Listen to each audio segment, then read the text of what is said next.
అందరికీ నమస్కారం అండి.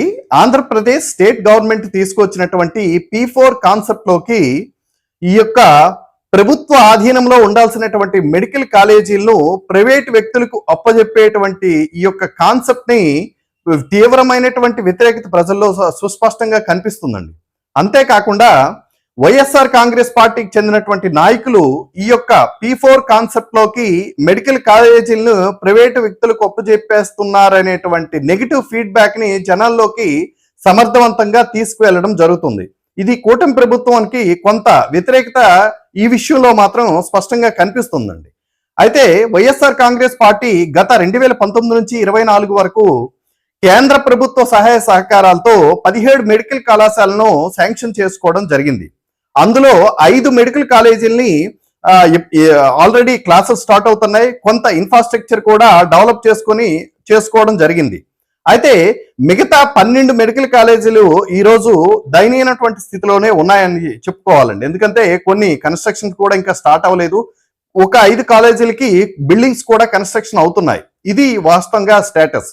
అయితే ఇప్పుడు ముఖ్యమంత్రి నారా చంద్రబాబు నాయుడు గారు ఈ యొక్క మెడికల్ కాలేజీలను P4 కాన్సెప్ట్ లోకి తీసుకొచ్చి ఈ మెడికల్ కాలేజీలని అద్భుతంగా నేను ప్రైవేట్ పార్ట్నర్షిప్ భాగస్వామ్యంతో అద్భుతంగా నేను నిర్మించి ప్రజల్లోకి తీసుకువెళ్ళడం జరుగుతుంది అనేటువంటి వెర్షన్ వాళ్ళు చెప్పడం జరుగుతుంది. అది నిజంగా కొంతవరకు వాస్తవం అయినప్పటికీ కూడా ప్రభుత్వ ఆధీనంలో ఉండాల్సినటువంటి మెడికల్ కాలేజీల్ని ఒక్కసారి ప్రైవేట్ వ్యక్తులకి ఇస్తే వాళ్ళ దందా ఎలా ఉంటుందో మనందరికీ తెలిసినటువంటి విషయమే.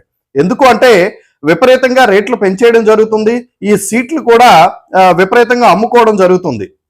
కానీ అలా కాకుండా ఈ మెడికల్ కాలేజీలను మాత్రం ప్రైవేట్ పరం కాకుండా కంప్లీట్ గా గవర్నమెంట్ ఆధీనంలోనే ఉంచుకోవడం అన్నది మంచి ఆలోచనగా చెప్పుకోవచ్చండి. ప్రభుత్వం కూడా ఈ విషయంలో మాత్రం అంటే ఎక్స్క్లూజివ్లీ ఈ P4 కాన్సెప్ట్ లో మెడికల్ కాలేజీలను చేర్చకపోవడం ఒక విధంగా మంచిదండి.